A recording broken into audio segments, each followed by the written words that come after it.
Hello, everyone. I'm here today with Heather Rarden, and she is one of the co-authors for Drops of Wisdom, Points of Power. And I am so excited because the ebook has launched, and now we get to do the interviews and finish those up. And this is very exciting times now, so we're all doing lots of happy dances. But I want to get into Heather's story. Heather, you and I have known each other for a while. We've been in mastermind groups together. We've practiced uh, acupressure points and essential oils together. And your story is titled Tending to the Embodied Spirit. And you've sparked a lot of great conversation in our study halls that we had with the rest of the co-authors. And everybody was cheering you like, yes, yes, talk about that when you write. So I am so delighted that you are here today. Thank you for having me and giving us this opportunity to share our stories. I'm really grateful for that. Yeah, when a project like this starts, it takes on a life of its own. And I'm sure that when you started writing, it started taking a life of its own on too. Yeah. But your story is so delightful, and I want to hit a couple of highlights here and then have you maybe expand on them a little bit. One of the first sentences and statements that you made in the story was growing up Catholic among scientists in the desert, which had my attention right away. Hmm. I felt this earth under my feet as a sacred, holy space that whispered the wisdom of healing, peace, and survival through an ancient remembrance in the breeze. I mean, we could talk about this for a whole hour. But tell me a little bit about what you were feeling as you were writing that. As you write, you kind of edit through lots of different versions, and I was trying to figure out what wanted to come out for this specific story for our purpose. And so it started, I had two paragraphs that I deleted in the end because they didn't necessarily pertain, but that is kind of the background of where I grew up and how I grew up. And I think what I was in sort of, I wanted to give the reader a reason for how I became this sort of formed into this person that was so, um, I grew up in the middle of the Mojave Desert, and there's just sparse vegetation. There's lots of space. You can see as far as your eye wants to see almost all of the time.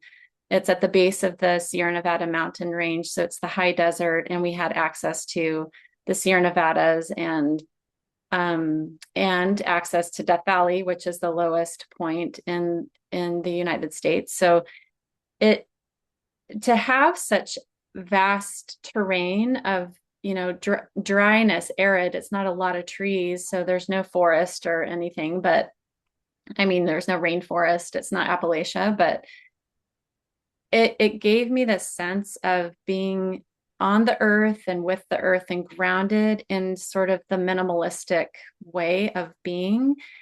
And that really mattered to me or had an effect on me. Obviously, I grew up with a lot of other people and they didn't necessarily feel the way that I felt about stuff. So that was just such a good place for me to grow up in my spirit for my calling, I think. Um, and so I had a lot of experience that felt very spiritual, soulful, like connecting from earth to God. And I grew up in a really Christian environment. Not everybody, as my sister pointed out when she edited my story, she's like, not everybody was like this, but in my experience, most of the people I knew were Christian, Catholic, Mormon. Um, and then there were the hardcore scientists who just didn't believe in anything, atheist, and that's all fine. But I was really surrounded by a lot of Christian thinkers, and so that shaped the way that I thought about life. And the reason we were there is because there's a Navy base there for the government, and my grandpa moved down to that base at the end of World War II when they opened the base and helped work on the ranges. So my dad grew up on the Navy base, and then he went off to college and came back and worked as an engineer developing weapon systems on the base and met my mom there. So we were kind of surrounded by a lot of military um, a lot of scientists, a lot of engineers, mathematicians. And so I had that element of academia and education and the kind of people that would choose to live in a sparse place in the middle of nowhere. And that brought a lot of people who were really athletic, love to be outside, who love to connect into their faith, love to serve a purpose that they thought was for the greater good, and were are very creative people. So a lot of artists also were in there. So it was neat. It's a neat place to grow up. And that's, I wanted to sort of lay that foundation for the reader because it brings all those elements that I then brought to the rest of my life when I left that place. Mhm.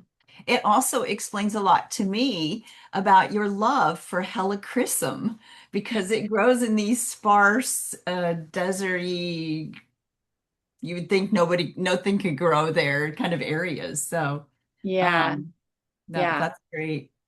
You go on to talk a little bit more and expand. In nature, I continue to reclaim the edges of my physical body and call my spirit back home. I find solace knowing that the proof of time shows us all of this matters, and none of it does. Ah! I wasn't expecting the last part of that sentence, but it's like, oh, that's so true.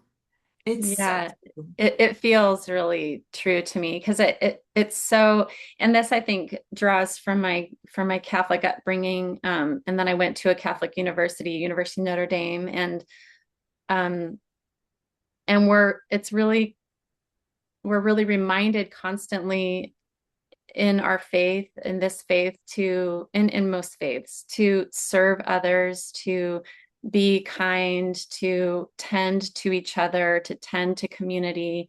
There's power in community. We cannot live without food and water, and we must have clean water. We need to have good food, and we need to be able to grow it. So all of these things are like essential for life on earth.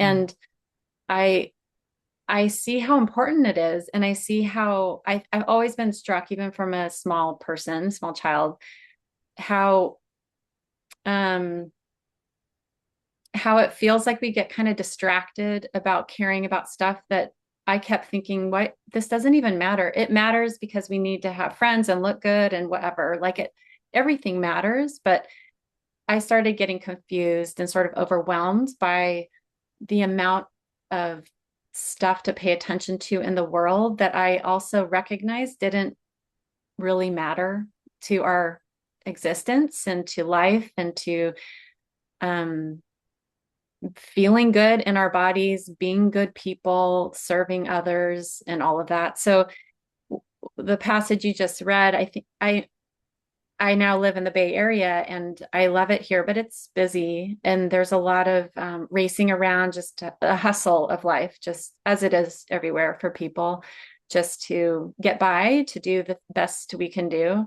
Um, and so I sort of reclaim my edges when I feel scattered. And when I go backpacking, for example, I love the process of taking one big backpack and all the essentials that you need for a week or 10 days or 3 days or whatever you're doing, and making sure that you have everything that you need to keep warm, to be fed, and to get clean water. And then I love walking off on a trail and just forgetting the rest because the rest doesn't matter and it's all temporary and it changes every day. And it's what we tend to focus on in life because it is right in our faces. So I like to sort of wipe all of that away and get out to the backcountry. For example, that's just the one way I have chosen to do it and find my edges again And and I to hope you've got feel an essential oil in there too. feel grounded. Yeah, well, I mean, the essential oil has been, I learned so much from you and from Joseph. He was really the first one that introduced me to the essential oils on acupressure points. And at that point, I was learning about acupressure points and meridians, and it was already a lot of information. And I Mhm. remember thinking that oil business seems like a lot of amazing work, and I cannot like digest it yet. So I put it to the side.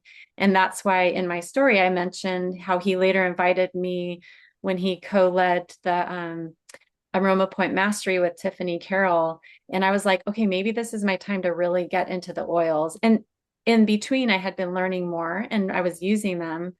But when I go out in nature, I just smell the sagebrush and the pine, and it just makes me feel, it lifts my spirits. It opens my senses. And so that is the essential oils of the plants when you're walking out in nature. And now we can get them from the potent way into points at home. Yeah. You said in part of your story, a line that jumped out. Everything expanded inside my being, and I felt enormous hope for the future. And that was, when you put an oil on a point, Yeah. it's like Um, the world expanded. the world expanded. It it it was a combination of bringing me home and opening up to so much more. When I was otherwise like feeling like this, it brought into this, and I feel a lot in my dew 20 up here and my third eye right here. I feel a lot there. So when I would put frankincense here, I want to mention I had to fake it till I made it for a long time. I leaned into the teachers like you and the others, because it was so clear that it was impactful for so many people. And even if I wasn't quite feeling it, I was like, maybe there's something there. Let me just keep seeing that. So I was leaning into, I wasn't blindly believing it's something, but I was leaning into your faith and conviction of it. And eventually it's like my third eye started opening up. I don't know how else to say it, but and now when I just put when I put frankincense there particularly, it just like everything, it feels like all of my energy like goes right there, and it's almost overwhelming too much. So it's like I can't do it too much. And now I can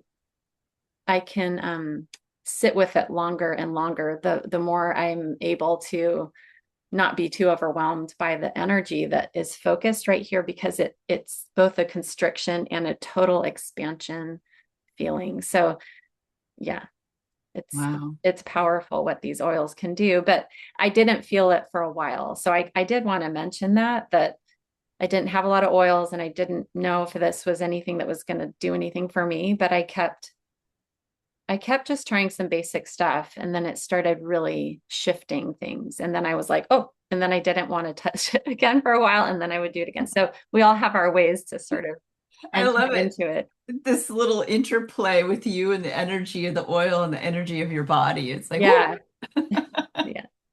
And you use it in your practice now too, right? I do. I have clients who come in, and it's really powerful to see because, like I had mentioned to you before, I don't feel a lot in my heart space and my CV17, and I don't think it's because I have a closed heart or a cold heart. I don't know why, but I know that I still use it. I put helichrysum on my heart space right here in the sternum, a lot, because I know helichrysum is so healing. It heals wounds and traumas. And so I've learned a lot about the oils, and I know a lot about the points that when I have clients come in and they're going through something specific or not specific and they're feeling a certain way, I now am able to trust myself a little bit more, where I'm like, let's see. And then I look at my oils and I just kind of pick one, or I'm looking for one in particular, and then I pull it out and I have them smell it. And if they like it, I was like, okay, let's put that on,